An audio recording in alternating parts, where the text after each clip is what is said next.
na kunin yung 89.9 billion na pondo ng PhilHealth? Nagulat kami.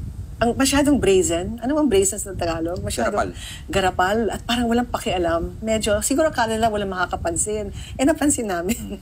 You know, people keep talking about universal healthcare. Pero alam ko, ang karamihan sa mga tao, hindi naintindihan ko ano to. At bakit mahalaga. No? Bakit mahalaga sa ating lahat. No? And, sinasabi, kalusugan, pangkalahatan, etc. etc. No? Kung talagang seryoso ang gobyerno, pwede tayo magkaroon ng healthcare like Thailand. Which is the most important. Ang pinakamahalaga sa universal healthcare ay hindi yung gagastusin sa ospital. Although tutustusin din yon. Ang pinakamahalaga ay yung hindi ka magkakasakit sa punto na kakailanganin mo ang ospital. It's preventive and promotive. You will prevent it from happening. Kaya, ang hindi natutustusan ng PhilHealth, itong bahagi na to. Alam mo ba, meron tayong konsulta package. Pero ang karamihan sa mga Pilipino, hindi alam na may konsulta package tayo. Ibig sabihin, kunyari ikaw, mag-enroll ka sa konsulta center, pwedeng health center, pwedeng ospital malapit sa'yo, na gusto mo, na malapit sa inyo. Pwedeng RHU, Rural Health Unit, no? Ibig sabihin, magpapalista, rehistro. At kung magpapalista, may binabayad yung PhilHealth sa LGU. Doon sa consulta center, meron, may capitation. Ngayon, tinaas na nila sa 1,700 per person. Per person, per year. Gamitin mo man o hindi. Okay? Now, sa mga nakikinig, no, tingnan nyo yung website, Consulta Centers, Registered Consulta Centers 2024. Tingnan nyo kung meron doon malapit sa inyo at magpa-rehistro kayo. Meron tayong benepisyo. Based on that, meron libreng check-up. At least once a year, libreng check-up. May sakit man kayo o wala. So walang dahilan na hindi ka makakita ng doktor sa buong buhay mo? Yes. Which was a problem before? Yes, that's why itong UHC mahalaga ito. So, kahit wala kang sakit, gusto mo magpa-check-up, alam mo, ang dami. CBC, diabetes, x-ray, dinagdagan pa nga yung ultrasound at mammogram. Ang daming kasama dito. Plus, medicines na libre. Na libre dapat, ibibigay sa'yo. Kaya, I don't know kung naalala mo, before UHC bill was passed by President Duterte, nagpa-interview ako sa ANC. Ako isa sa mga spokesperson. Sabi ko, ang PhilHealth magagamit ninyo kahit hindi kayo ma-ospital. Hindi kayo kailangan ma-ospital para gamitin. Ito yun. And this was because of the UHC? Yes. This is the ang pinakapakay ng UHC talaga ay ma-prevent ang lumala ang sakit. Paano yun? Magpapacheck up sa inyo. Ngayon, kahit yung mga doktor, nag-survey ako kanina halos 100% hindi nila alam. So this is across the board, lahat meron ganitong benefit? Lahat PhilHealth member. And since lahat tayo ay dapat PhilHealth member, lahat tayo ay dapat mag-register sa consulta center. Now, ang dami-dami ng consulta center. Pero bakit hindi pa natin alam? Bakit nga ba? Kulang sa information. I think kulang sa information drive. Kasi nakikita nyo ba sa TV? Siguro sa radyo paminsan-minsan. Pero I think yung mga LGU mismo, kailangan mas paalam sa mga tao. Alam mo, you think sinasadya yun? Posible. I mean, alam ko malisyoso ka. Joke lang. Hindi naman. Naisip ko lang daw kasi why would an LGU not advertise it if that would benefit the ordinary Filipino? Exactly. So, because I know they get paid Yeah. Bawat rehistro ng tao, meron silang nakukuha. Ngayon, kahit hindi mo gamitin, pag hindi ginamit, what would happen to the money that was downloaded to the LGU? I think it'll still stay with the LGU. And they're supposed to use it for health, to improve their health care. Dapat yan, may health fund ang bawat LGU So ibig sabihin, pwede mo siyang i-expand or realign? Yes, you can. Basta health. In other words, it's given to you in advance so you can actually invest it. You can use it, di ba? It's supposed to help you. Pero, kailangan sa health. Hindi pwede pang basketball court, hindi pwede sa iba-iba. Yan ang alam namin, no? It's supposed to be used for health. Now, akala ko specific doon sa konsulta ng individual. Supposed to be, but maybe you can ask somebody from PhilHealth what to do about it, no? Ang alam ko, meron ngayon silang ginagawa mga sandbox. Alam mo yung sandbox? Yung parang sandbox, mga trial, some areas. Pero hindi talaga alam ng maraming tao. And yet, ina-advertise sila sa website. Pati sa website ng DOH, andun, magparehistro. sa consulta center. Kaya sabihin natin sa mga kababayan natin, please magparehistro kayo sa consulta center.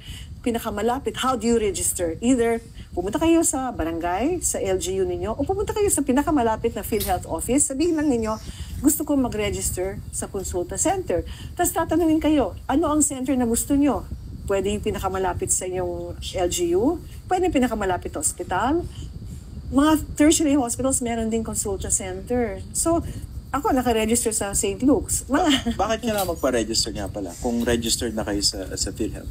That's a process. Kasi if you don't register, wala kang yung 1.7. Hindi ibibigay sa LGU. Okay. Okay?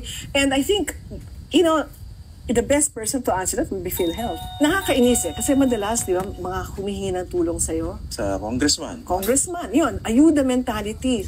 Kung alam natin ito, mapabawasan yung pangangailangan na humingi ng tulong sa mga congressman. Mapabawasan yung patronage. Yun. Again, mabuti sinabi mo yun. No? Okay, ang daming gamot. Antibiotic, para sa alta presyon, sa high blood pressure, para sa asthma.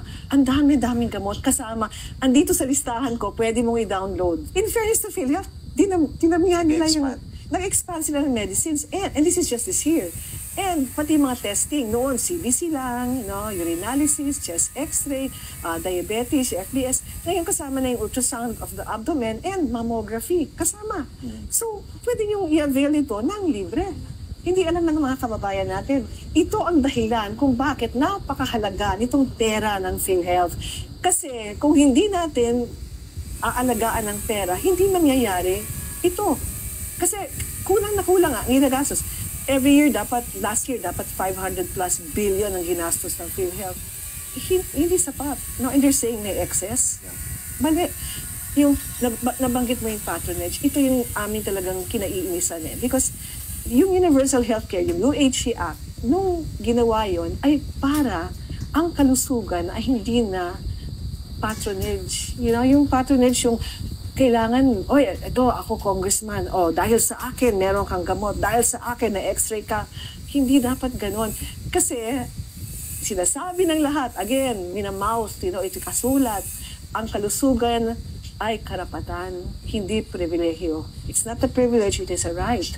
So wala kang dapat utang na loob sa kahit sino mang politiko na meron kang ganon. Kaya may UHC. Pero pag politiko kasi mas gusto nila may utang na loob sa kanilang tao. Yun ang maling pag-iisip. Yan din yung kultura ng referral letters, di ba? Yun.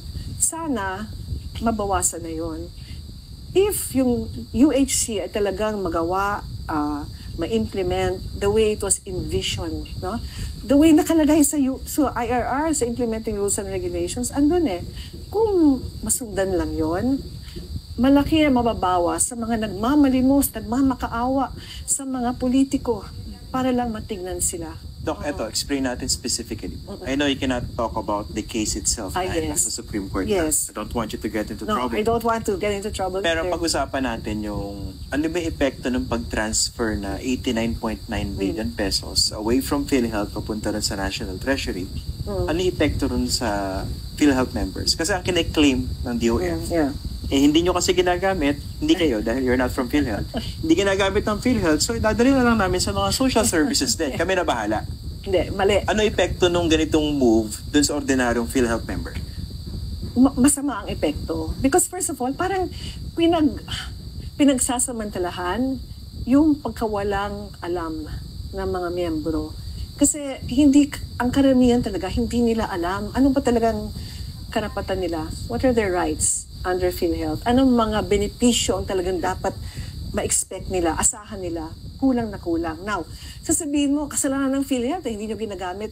Bakit ang mga miyembro ang parurusahan ninyo? Hindi yung mga leaders. Hindi yung mga leaders. Kung hindi nagagamit ng tama, kasi talaga hindi naman nagagamit ng tama. Every day, Christian, sa ospital, every day maririnig mo, itong binastos ko, yung PhilHealth, ang konti, 10% lang ng gastos ko. Nagrereklamo sila. Okay. Now, kung hindi magawa ng PhilHealth ang dapat na lang gawin, huwag niyong parusahan ang taong bayan. Ang dapat gawin, i-pressure niya yung PhilHealth, gawin niya yung tama. Or, palitan yung mga tao. Diba? I mean, it's common sense, diba? But do not punish the people. Huwag niyo paparusahan yung tao dahil sa kasalanan ng PhilHealth. That's one. Second, napaka dangerous pinigroso nitong kung pahabayaan na natin. Bakit?